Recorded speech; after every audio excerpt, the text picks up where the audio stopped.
guys, what's up? It's me, Thomas. Tonight we're back here with Wrestling with Regret. Tonight, we're actually checking out an old pay-per-view. This one's the classic pay-per-view review of WCW New Blood Rising. Yeah, you pretty much see from the title here, it says the infamous Judy Bagwell on a forklift match. So I think this is the one and only New Blood Rising. And I honestly don't remember a lot from this show, so how about we hop in and take a look back at this pay-per-view and see why it's so infamous in a way, you know, considering the title of this one. So be sure to like, subscribe for more. Hope you enjoy. Let's check it out. Cheers, mates.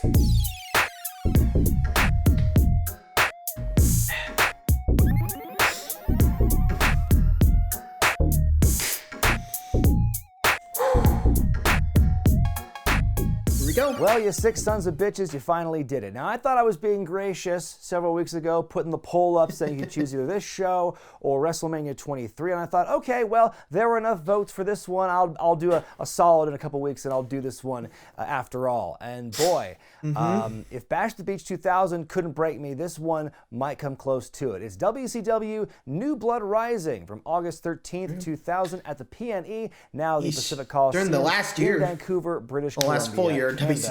Like I said, the last show before this was Bash the Beach 2000. Well, things are still coming apart at the seams. I'll cover that one when I can. WCW. Fun fact, this show was named after the New Blood stable, which by this point in the year was no longer in existence. They were pretty much disbanded by July of that year. So we don't even, you can count on one hand the number of times the New Blood faction is mentioned at all in this show. So the big faction, the big stable of the young blood and everything coming to take over WCW, yeah, not a factor in New Blood Rising. Let's go through the names of people on Patreon who nominated this show. Noah Russell, Jeremy Russell, probably no relation, Doug Daughtry, Alain Boribon, Tarkin Oren, and Stephen Berg at patreon.com/wrestlingwithregret. 6,600 people or so at the Pacific Coliseum. Get a good look at those Canadian flags at the hard can with Scott Steiner's face and a weed leaf on them because they're up all damn night. 85,000 pay-per-view buys, a .18 buy rate. And for comparison's sake, the previous year's August pay-per-view was Road Wild 99. The main event to that show was Hulk Hogan and Kevin Nash in a retirement match, lol. The buy rate for that one, or at least the number of buys for that one, was 235,000. Look at the dip between that and this one. Not great. Ouch. Tony Schiavone, Scott Hudson, and Mark Madden on commentary. And wow, Tony, that V-neck to go with the Mark black Madden's blazer sure was a choice. Canada. As was the style at the time. There's a lot of insider references kind of being thrown at you during commentary here. That was the modus operandi at the time. Since Vince Russo was catering to a lot of the internet fans at the time, they thought, oh, wow, bro, if I speak to them in their insider speak that they know so well, then they'll like the show more. They'll be more invested. So that's what they have a lot here. It's bad at Bash the Beach, but it's just really egregious by this point. Almost every match features some kind of like insider reference. You'll be the one and only 3-count mark in the world, Tony. That led to legit heat between these two martial arts experts. You do got it like that, Carlos. I'm going over Steiner tonight. Or is it just going to be a shoot fight start to finish? Opening contest. Okay, I'll be real. I'm not a wrestling promoter, but I don't know about the whole cater to wrestling fans in the way, like, say, I'm not sure this is off, but I think it's more like you gotta make sure you can draw in new fans. Like, sure, get the fans what you want, but you gotta go out to casual fans because they're going to be the ones that talk about it, right? I think I remember people saying that. I think it was Brian who said that. Like, you can't really cater to the internet fans all the time. Like, sure, you can do that every now and again, you know, nudge way, but not like in your face kind of deal, right? Sorry. Anyway, moving on.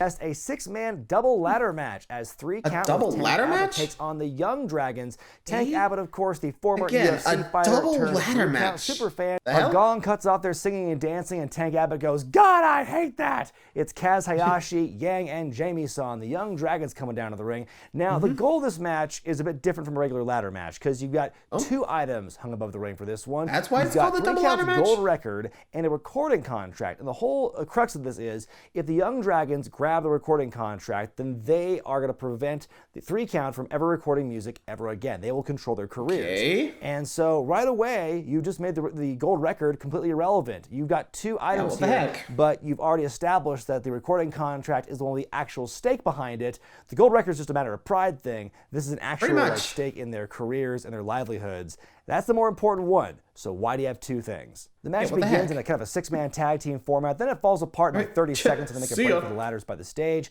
Tank is hanging out on the apron in the corner. Yang gets thrown into him and Tank is relatively unfazed. Shannon Moore backs up sold. onto a Ow. ladder. Doesn't get quite all of it. Still kind of a scary fall. Yeesh. 3-count sling. Oh, Jamie okay. Son onto the ladder in the corner. Stacks all 3 of their opponents onto it and a big splash by Shannon Moore. Springboard Doomsday clotheslines in stereo by the Young Dragons. Jamie dives off a ladder to the outside on a 3-count. Very big spills and crazy spots off these ladders here. Neck breakers, reverse cruiserweights, we DDTs, expect. suplexes. The crowd is loving this. Kaz has got a great run. I love his heel kick to Shannon. surprised here. Abbott hasn't gotten Courageous with involved the yet. power slam on the ladder. That Oh. looks really painful. Shane Helms holds Nice job, Jamie man. Son in place so Shannon can use a ladder like a seesaw over the ropes into Jamie's face, and that is always the scariest damn spot I've ever seen. Top rope Yeah, I mean, hurricane considering Rana what happened Moore, to, just a double splash off you the know, big ladders by Kaz and Joey Yang. Noble. Jamie Son grabs the gold record, but then he drops it and Joey Tank Mercury, catches it on sir. the way down. Look at those quick reflexes. So yeah, nice catch, the Young dude. Dragons technically win the first fall, I guess, like the first item, the gold record, but it doesn't matter because Tank has the Tank record has for it. the rest of the match. Mark Madden on They can't commentary off. goes, "What are the Young Dragons going to do with the contract? They can't sing." And Shivani just goes, "They don't want to sing. They just want to make sure 3-count doesn't get 2." He is just shut done up, with Doug. Mark Madden already. It's the first shut up. match of this show. Madden's going to get a lot worse than this thing, if you can believe it. More wild Oh, God. crashes and collisions. Jamie Son with a sit-out powerbomb. Yeesh. Shane and Kaz are fighting the top Snug ladders. there. Then Tank gets in the ring, knocks now you both wanna get ladders down involved. for some reason, Yeesh. which includes one of his own Harsh. guys. Evan Courageous climbs the ladder, grabs the contract. The match is over. I give this one 2.5 stars out of 5. It seems like a low rating, but hear me out here, because I love the action in this thing. I think it's just really high-paced. Oh, yeah. They all look great here for the most part. The crowd's really into it. They tell beat the later. hell out of each other. It's really, in WCW at least, what these guys are doing is like nothing else going on at the time of the company. However, can we please talk about just the ass-backwards booking of this matchup? To go back to what I said at the beginning, why do you have 2 items here when you immediately make one of them completely irrelevant? And if that's the case, why do you have the baby faces go after the more irrelevant item? And if he got grabs me. the item, why does Tank Abbott get to keep it? At the end of the match, the 3-count have both things, even though the Young Dragons grabbed the gold record at the beginning. There's so many choices in this matchup. Oh yeah, and lest we forget I the finish blame where Tank Vince. Abbott almost I cost blame his Russo own team for that when he one. could have just pushed one ladder down. There's so much bullshit just when it comes to the structure of this matchup. The spots themselves and the sequences are great, and I love them, but the booking just knocks this thing down so much for me. Now, whatever boy. plan they were going to have with Tank Abbott, I think the story progression with Tank as part of 3-count was he was kind of like getting a big head. The cheers he was hearing in this matchup, he was acting as if they were for him. So I think the idea was he was going to get too big for his britches, try and take over the group. Whatever the long-term plan was for this Didn't angle, work out. it never came to fruition because they released Tank Abbott shortly after this. Backstage, the Filthy Animals are in the office of the exasperated There's Commissioner Ray and, Ernest Miller. I think I see Rey Disco in the Mysterio telling background. the Cat they want to referee the tag title match tonight, and they want to get a shot at the winners at Nitro too. So Ernest asks what's in it for him, and Ray says they will Yo, bring pal. the tag belts that they've stolen back to the ring, and they will guarantee a win for Miller's match against the Great Muta. And so Let me guess, Miller nowhere near agrees, the and they match? go on their way. And the best part of this whole thing is at the very end, when Disco Inferno goes, "Word to your mother," and Cat just goes, "Disco, get the hell out of my office." He's just so tired of it. That's so funny. Word to your mother. Disco, get the hell out of my office, man. Hey, wait up, guys. So that match for is word. next. Ernest Hey, the Muta. Cat Miller versus the Great Muta, and oh my fuck, these theme songs are horrible. Now, I'm not sure if Great Muta's theme is a dub from the network, but whatever this is, it's way too upbeat and does not fit the vibe of Muta at all. When it comes to Ernest Miller's theme, something I mentioned Oh, all yeah, the way I guess back this in is the why. very first classic review I did of Super Brawl 2000, I make that point then, I make it again. I hate the way the network redubbed this James Brown-esque theme for the Cat. This is just dreadful. You're the Great Muta, and I'm gonna whoop your great ass. Bonks him with a Bonk. microphone. Miller does strike first, but Muta comes back. it was off when I first Tigress saw it. from the Oh. Filthy Animals Hey, appears Tigress. at ringside, which gets a "We Want Puppies" chant. That's wrestling in 2000. Horn folks. dogs, That's been thanks. a fairly competitive match here. I mean, I didn't know what I was expecting with this one. It's far better than I gave it credit for going into it. And Ernest does actually kind of hold his own. Muta is able to use a bit of psychology, attacking Miller's legs occasionally. Muta hits the green karate mist as expert. Tigress makes her way to the top rope with a chair, and she bonks Muta in the head with the softest chair shot in history. Miller pins, but there's a kick out, of nope. course. Miller does some more work, finishes Muta with a flying kick, and wins. I can't believe I said that. I give this one that's a 2 first stars out of for 5. Muta. Like I said, this match was a lot more entertaining than I expected it to be. You know, Miller looked okay for the most part, better than I'd seen him in other matches I've seen him in throughout the course of these reviews. And the Great Muta, we've seen better from him. This is not his best work, but even when he's not his best, still a lot better than most. But yeah, it was okay, and that's okay. It is the... Fair enough. You gotta use what you gotta use, right? So, I'm not too sure if, like, how much, I mean, I know, like, you know, Miller is going to be around for a lot longer, but, man, I'm not sure what was going on there, but, anyways, so, here comes the match of the night, the one that's named after it, the Judy Bagwell on a forklift match. Here we go. Judy Bagwell on a pole match as Positively Canyon takes on Buff Bagwell. Buff is fighting for the honor of his dear mother, Miss Judy Bagwell. And the whole story with this was it was supposed to be Judy Bagwell on a pole match because that's the Vince Russo trademark, the pole match. But then here, Canyon rolls Judy out on a pallet on a forklift and then says that he looked all over Canada looking for a pole that was big enough and he just couldn't find one for this big battle axe, as he describes her. So on a forklift she goes. Jeez, and now dude. the whole point of a pole match is to climb the pole and bring down the item from above. But because it's not a pole anymore and it's a human being, that whole part of the match is really thrown out the window, but more on that later. And the big stipulation with this match is if Canyon does win the Judy Bagwell on a forklift match, then Judy Bagwell, who is presently on a forklift, must become his valet. Why? Anyway, the match begins with a big brawl through the crowd. They get into the ring, and the match officially begins. The bell ringing. Canyon with a really cool Russian leg sweep off the second turnbuckle. If you watch a Canyon match, pretty much any Canyon match, you're going to see something really cool and different and innovative that others just simply aren't doing at the time. As the match goes on, Canyon grabs some wire cutters and starts to undo the top turnbuckle pad. He tries to drag Bagwell into it, but Buff stops it. Canyon wears Buff down with a Cobra clutch, or as the announcers call it, a Canyon clutch, really working Bagwell's neck here. Buff shoves Canyon chest first into the exposed turnbuckle, then drops him face first into it. Canyon's able to recover and hits a Canyon cutter. Shoulders back, chest out. Buff kicks out at 2. We hear DDP's music playing again after the kick out, which made me think, wait, did they fuck up? Like, did they have, like, the finish happens though Buff kicks out? Like, what kind of screwy shit is this? No, it's just DDP's music playing again because out comes former WCW champion David Arquette. He's here to support Canyon. The former world champ decks Buff with a hard hat that he got from somewhere. We get a kick out though. Bagwell comes back though, hits a double clothesline and a double blockbuster. Good on Arquette for taking that bump. Buff wins the match, and it was surprisingly a pretty good match. And he saves his dear mother. No one had to climb the damn thing to get her. So the pole match stipulation just makes no fucking sense. But there you go. Happiness wins. I guess they wanted to, but 3.5 stars out of 5. It sounds like a crazy high rating, but like, hear me out, because when you look at the rest of the show, this is one of the more better rounded matches the entire night. There's shitty matches. There's one match later on that I will rank pretty highly, but it's for a different reason than this one. Despite the really stupid stipulation of Judy Bagwell on the forklift, the match actually here, there's some good moments, paced relatively well, and Arquette was like cool to see him take the finish. So ultimately, him being there didn't really add much to it, but didn't detract either. It's one of the few times we see in this show. If this was the only match that had like interference spots, just ignore the Judy Bagwell. You got a good match. Handle it was actually done pretty well. But yeah, again, seeing Canyon, I'm always impressed when I see him in the ring here. He made it work.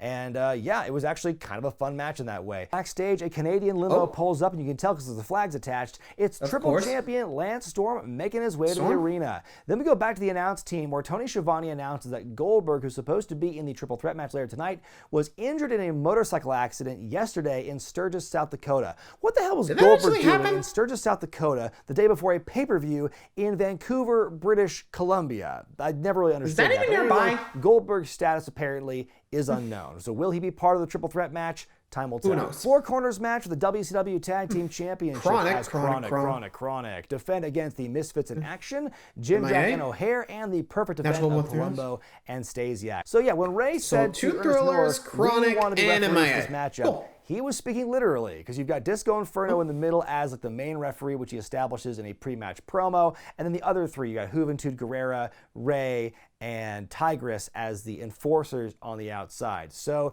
just off the bat, Tigress was with four tag teams, Miller, 4 referees, 12 people in this thing, and it's gonna get even worse. Earlier in the match, Palumbo's thrown out of the ring and Ray and Hoovy immediately beat him up. At one point, he catches General Erection in midair and powerbombs him. Nice catch. Disco with a very slow count throughout, if he bothers to count at all. One thing I have to bring up in this match is Sean, he could have had a great career. Like I said, Conan joins the three-man team.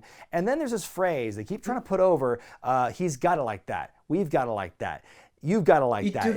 They're really, really trying to put this line over. That in the opening Mark Madden's totally getting into it, and mean? Tony and Scott can't be Got it bothered. like I know that. the Filthy Animals were heels at this point, but yeah, this and then Mark Madden joining in to try and get it over, that was just a little bit grating to me.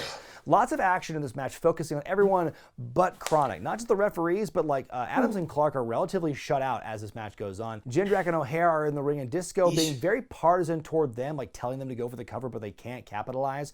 Chronic does get in the ring and goes for high time, but Vampiro and the Great Muta show up. The Dark Carnival with a distraction, Palumbo with the roll-up, now Disco slow counting to help Chronic. Scott Hudson says he's at a loss. He has no idea who Disco's supposed to be favoring, and I'm kind of in the same boat as Scott Hudson here. Pump handles slam, Disco stops counting and flips off Clark. This is getting ridiculous. Clark grabs Disco while Adams the whole thing with Stasiak and Palumbo. Lieutenant Loco, Chavo Guerrero, and the former Cruiserweight champion. He runs in and decks Disco as Palumbo's hit with the high time. Loco puts the ref shirt on kinda, counts a 3 for Chronic to win and retain. This one gets a 0 stars out of 5 for me. Wow, that was what a clusterfuck of a match this thing is. Because like I said, you already have 8 people in this matchup. You add 4 people to the mix as referees. Then you add Vampiro and Muta as a distraction, as interference. Then you bring Chavo Guerrero in, who becomes a referee in a match with 4 fucking referees. That is way too many referees. That is way too much stuff going on. And oh yeah, the action wasn't all that great either. This whole thing was just bleh. Awful. Hey everybody, before I carry on with the review, I have to give a shout out to Surfshark for sponsoring this week's video. Surfshark is a VPN, or a virtual private network, a privacy protection tool that guarantees online safety. What does that all mean? It means freedom. The freedom to browse the web as you please without any baddies seeing what you're doing. Surfshark keeps you safe from hackers and blocks all those annoying ads and malware, even on public Wi-Fi. Freedom means breaking through all those silly geographical barriers. With Surfshark, you can change where you're accessing the internet from, meaning you can access websites and streaming content you normally wouldn't get from your home base. Watch Netflix the way they do in France, like Claude for example. Or if you live outside the US, you can watch the WWE Network the way God intended. Freedom means not being constrained to one device. You can access all the benefits of Surfshark from an unlimited number of devices. And right now you can get that freedom for a huge discount. Use my promo code REGRET to get Surfshark for 83% off, a strangely specific number, plus 1 extra month for free. And with a 30-day money-back guarantee, what do you got to lose? Just go to my link in the description for more information. All right, with that out of the way, back to the review. They mentioned in the ring announcing for the intros for this match later on that Jarrett's already a 4-time world champion at this point in WCW. Really? That's a lot considering he debuted for the company in the fall of '99. In a strap match, Billy Kidman takes on Shane Douglas, who's accompanied by Kidman's former girlfriend, Tori Wilson. Now, earlier in the year, as you may recall, Kidman was in a lengthy program with Hulk Hogan, the goal of which was supposed to help elevate his stock and his standing in the card. Let me guess, Hogan's like, nah bro, don't work like that. It did not go the way they really expected it to, for a lot of reasons. So to help kind of bounce back from that, Kidman turned face again after Tori Wilson, his on-air and real-life girlfriend at the time, turned on him to join up with the franchise. So Kidman got back at Tori by making public some sex tapes of theirs, which is revenge porn. And last I checked, I know today, illegal. These days in most states, that kind of thing is frowned upon, illegal in most contexts, but apparently not in 2000 WCW. Yay! Lost land of wrestling, ladies and gentlemen. A lot of some of the wackest stuff in Vince Russo's era in WCW. In fact, the week whole before this on Viagra on a Nitro, pole the Go Home match. Nitro, Kidman and Douglas fought in the Viagra on a pole match. It's insane to think they would just give a match like that away for free. Fighting on the outside, Kidman chokes Douglas around the ring post, starts whipping Shane too. Tori distracts, which allows Shane to hit a low blow, works over Kidman, whips him as well. Tori choking Billy on the rope here. He rips Shane's shirt off, starts whipping him again. Shane drops Kidman, but Kidman falls just got a lot of edits because, got Kidman blocked. with the cradle, Tori rolls them over. More just blatant interference by Tori here. Shane hits the Pittsburgh plunge, we get a kick out. Kidman hits the Kid Crusher to win the match. Shane gets back up, beats up Kidman, wraps the strap around Kidman's neck, and hangs him. I give this 1.5 stars out of 5. I felt there was a lot of clunky lot of in this had to be match, cut kind of, because, to the detriment of things. apparently There were someone some decided to times block where it. some of the botches with the strap were kind of benign, and other times got kind of serious. Tori also getting involved is way too much in this matchup. Like at least 3 or 4 times she gets involved in some way. And I know it's no DQ, and it's not like interference matters anyway at this point in WCW, but it did get excessive and really kind of like took away, it feels, from just like the match itself. The WCW champion Booker T arrives backstage and he's limping, selling his injury from the previous weeks. Jeff Jarrett jumps Booker, slams the collar door into his previously injured leg. How is Booker going to be able to overcome this kind of setback going into the world title match? Up next, an ROTC match, which stands for Rip Off the Camouflage, as Major Guns takes on Miss Hancock. You're going to appreciate this one, bro. The ladies going to get into ring, rip each other's clothes off, bro. Then they get in the mud pit, bro, and wrestle around there, bro. Ratings gold, bro. I swear to God. It's a cat fight, and some wrestling moves happen to break out in the intro. Guns t-shirt comes off. Major Guns a face buster of some kind and removes Hancock's shorts. This match is, I will give it credit. It's far more competitive than it has any right to be. They make their way to the outside. Hancock removes Guns' tearaway shorts. That's convenient. Is the match over? No. They very poorly brawl their way into the mud pit near the stage. Guns gets backdropped and eats shit in the edge of the mud pit. They both get in there and roll around. Miss Hancock's on top and does a bit of a dance. Then, her stomach's hurting all of a sudden. Guns kind of rolls her up to win, but Hancock's still clutching her stomach in pain after the bell rings. Suddenly, everything gets serious. And, what's going on with Miss Hancock right now? A stretcher is magically produced. This is kind of a work shoot here, if I remember correctly. It's a bold choice to go from woo titties to oh my god, something may have horribly gone wrong in this wrestling show in the span of 10 seconds. Big flex there. We'll get back to what happens to Stacy in a minute there, but I'm going to give this 0 stars out of 5, and the only reason I don't go to the negative stars is because there are actually some moments where I go, they pulled that move off better than I thought they would. Good for them. Backstage, an interview with Vampiro and the Dark Carnival, including the Demondale Torborg. Vamp telling Sting, quote, "The fate the Juggalo Army has for you will make your dance with fire what look the like heck are you wearing there, Vampiro?" He tells the Demondale Torborg to go out there and pass his test. The Demondale Torborg awkwardly shuffles out of the frame. The announce team then gives you an update on the status of Miss Hancock, who they start referring to by her real name now, Stacy Keibler, and they're trying to speculate what went on, why she's hurting.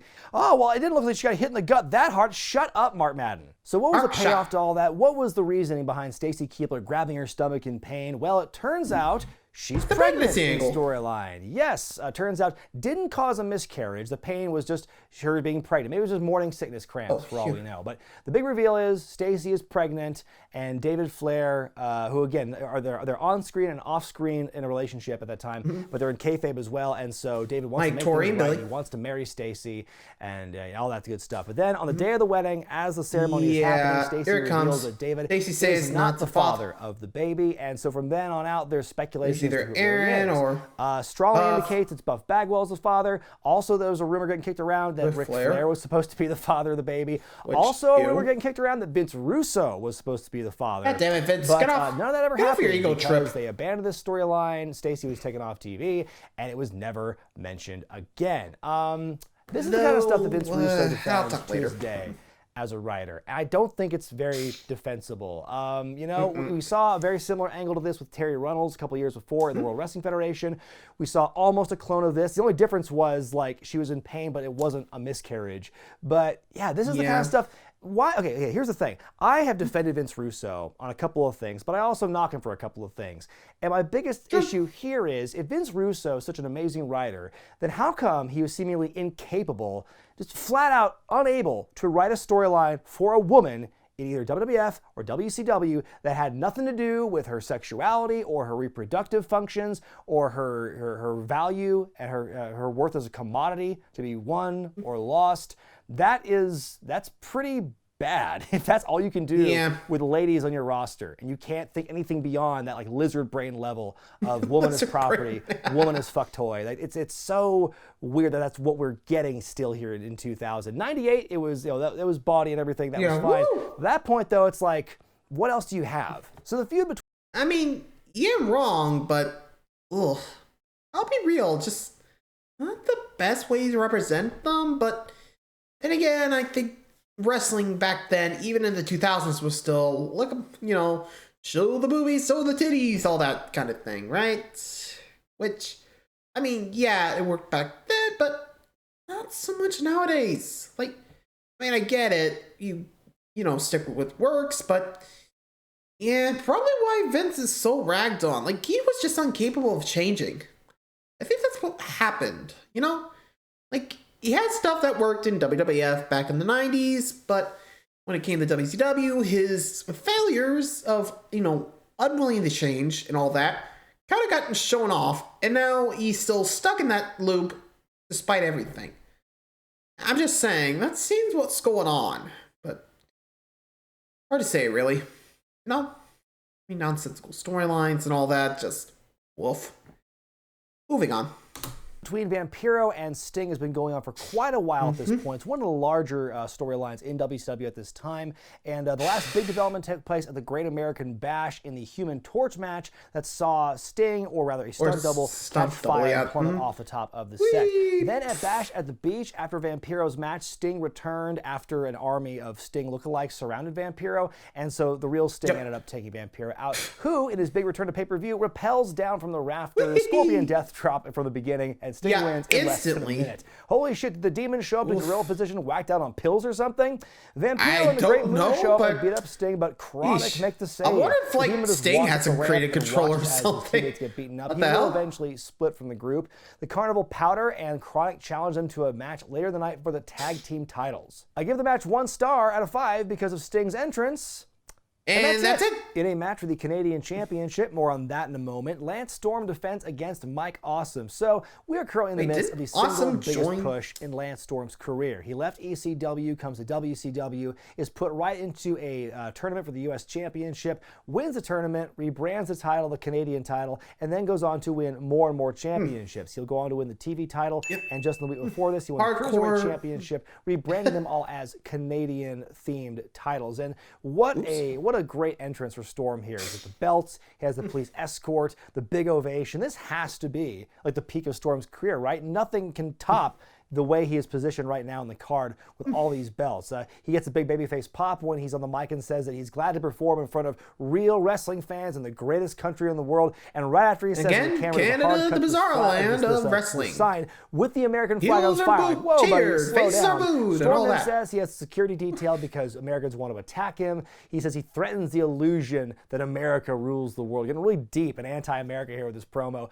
He then invokes. No wonder he was part of the Un-Americans in WWE. Wrestling rules rule book and brings out Jacques Rougeau as his special referee. Hey, Jacques, good to see you, buddy. The referee. Rougeau is one of the 2 referees in this match. He's the referee. Here. He played the entire Canadian national anthem. Like, wow, what an introductory sequence for Storm here. This has to be the biggest feel-good moment for the entire show here in British Columbia. Some strong back and forth early on. Mike. Awesome takes over on the outside, hurling Storm into the barricade. We'll get a table set up, but that will not be addressed till later on. Storm evades the table attack and gets back on top in the ring. Awesome intercepts a flying attack by Storm. He goes up top, but his foot slips on the rope. He recovered really well, though, with a big clothesline. Storm gets serious elevation, if he may be serious for a moment, on a pop-up powerbomb by Awesome. The referee counts the 3 as Storm barely gets his shoulder up in time. It's a photo finish. The 2 referees argue over it. Rougeau shows Dave Penzer the Canadian rule book, and it turns out you need to win by a 5 count in Canadian rules. And the match continues. You probably have a good idea where this is going. As the match gets resumed, multiple rules to screw over the babyface. Says only a 3 count. That's a weird sentence to hear. Awesome beats Lance Storm with a dragon sleeper in the middle of the ring, but Rougeau steps in once again and says you can't win a Canadian rules match by submission. Pinfall only. You get another 3 out of 5 count, and it's treated straight. Kudos to Mark Johnson, the referee, for being able to seamlessly just go 1, 2, 3, 4. You know, it's like breaking that really ingrained habit of doing the 3 count and then ending the match. But he goes along with it, and he holds before, and the fans, they like clap and they applaud that, which is so great. I love the fact that the fans are in on the joke and they go along with it. Awesome hits the frog. Yeah, that does remind me of like what WWE did with if memory serves, it was like Chris Jericho versus William Regal, the Queensberry's rules match, right? Like Jericho had the match won, but the Queensberry rules kind of like, nope, we got round 1. You got more and all that. Yeah, it's basically the whole trope of the heels making up rules as they go along to screw over the babyface, right? At least that's what I remember. I mean, hey, I'm surprised Lance, or at least Jacques Rougeau, is not introducing like the round system here. Actually, Canadian wrestling have that? Like, I know the round system is European, but kind of expecting that. You know?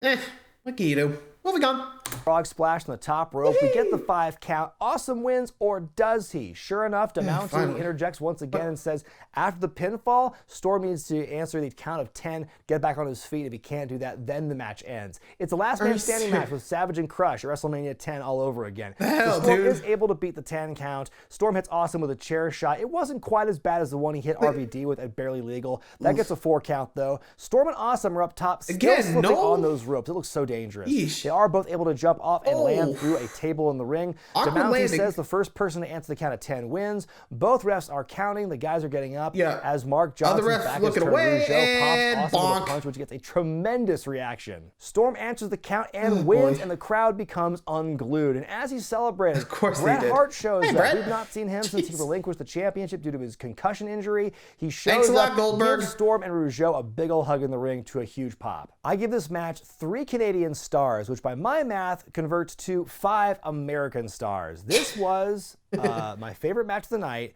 for all the wrong reasons, because we've seen this kind of shtick before with the heel changing the rules that go along. It's very similar to the Dutch the Queensbury rules with Jericho and they're Regal. thinking It's Dutch the Calvin ball in wrestling, and it's all the babyface has to keep overcoming these odds again and again and again, ultimately failing. We've seen this before. This was my favorite the version of face that win those because types of of the matches. failure by the company to read the room. I think Undertaker Because did anywhere else once. in America, Right? you would have had the Could be wrong. desired reaction with the the heel getting booed for all these nefarious things, but whether this was their Again, intention or not, Canadians' the bizarre crowd world in loved it. wrestling. Lance Storm was a hero in this match. The only thing would have been better if this pay-per-view were in Calgary, Alberta, Canada.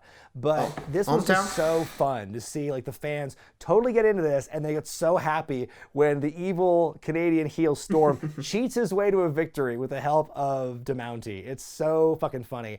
I think that made it more enjoyable to me. It probably wasn't what they intended, but it makes the match better in my opinion. So this thing with enough. Storm and Bret Hart at the end never goes anywhere. We don't see Bret Hart in WCW again after this, pretty much. But the next round of Nitro, Storm and Rougeau will join forces with Elix Skipper and Carl Ouellette, the future PCO, to form Team Canada. And that group would eventually join and add more members, including Jim Duggan and Mike Awesome. It's better that you don't ask questions. We get an ad for a mail-in Vampiro shirt, and that thing looks atrocious. Backstage, Kevin Nash is doing Nash. He's What's mad up? that Goldberg seems to be a no-show. He says Kevin Nash is in it for 2 things, the money and the belt, and says he's going over on Scott Steiner tonight. In another match for the WCW Tag Team titles, you have the Dark Carnival, Vampiro and the Great Muta, challenging Chronic. This is the 3rd time we have seen the Great Muta in the arena tonight. It's the 2nd time for Chronic, which is about 2 times too many. Scott Hudson referring to the Dark Carnival as Juggalo Warriors with a straight face is something I never thought I would hear in wrestling.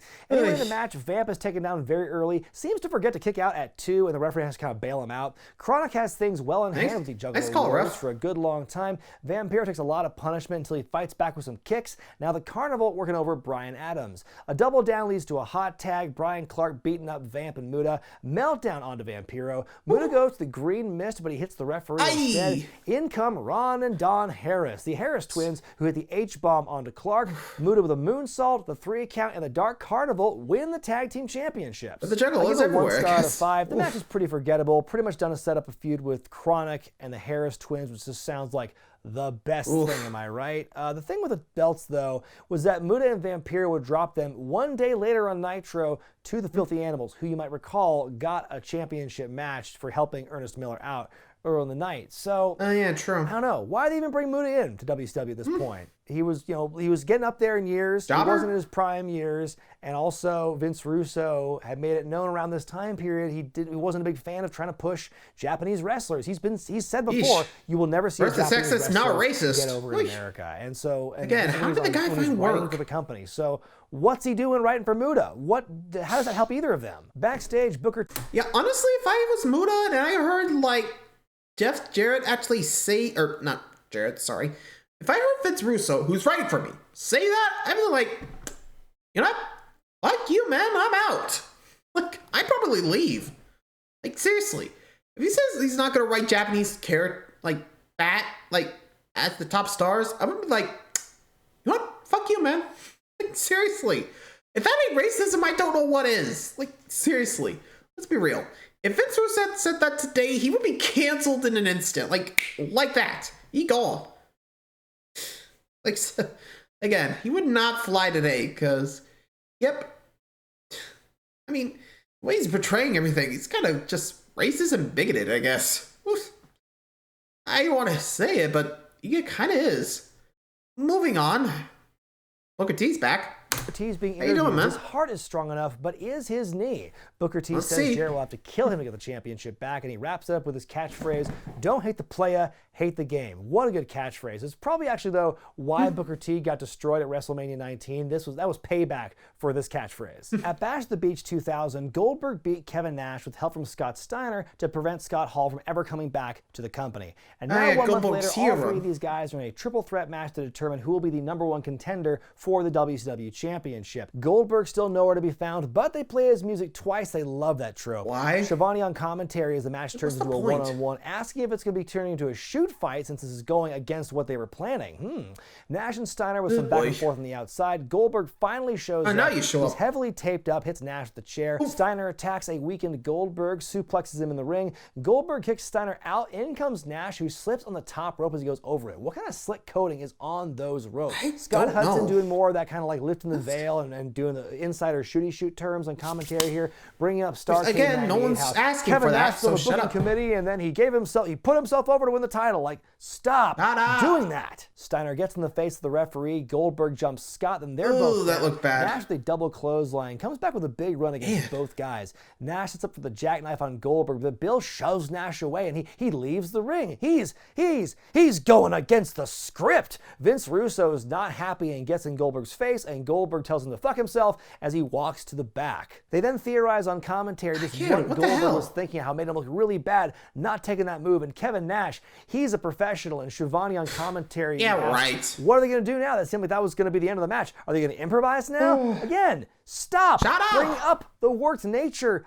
of this match. Steiner and Nash going at it. Jesus A huge Christ. boot out of the corner by Nash and a hell of a bump by Steiner. That looked Out like it comes better connected. Medeja, one of Steiner's freaks. She comes to ringside. Steiner pie faces the referee, and Medeja rushes in with a clunky low blow. Hudson says, everyone's going into business for themselves. Nash with a low blow of his own on Steiner. Medeja with a very odd elbow drop onto Nash. Steiner covers. We get a 2 count. Nash with a terrible looking DDT. The rare 7th move. Medeja breaks up the cover. We get a stare down with those two. Steiner leaps onto Nash's back. Why is this match still going? This is becoming come just on, a are we parody almost at this done? point. Nash with a leaping big boot, early version of the Claymore perhaps. Nash hits the jackknife. We finally get the fucking 3 count. I give this one a negative 2 Yeah. stars. It's a match that was bad and got worse and more confusing with every passing moment. The highlight of which, of commentary course, doesn't is help at Goldberg all. going against the script. It's a very Jeez, those infamous 3 were moment here. lunkheads. There is He a barely debate moved. going on. You might be aware about the things in wrestling that kind of lift the veil, make you, and it's basically saying, wink, nudge, this is all work, that sort of thing.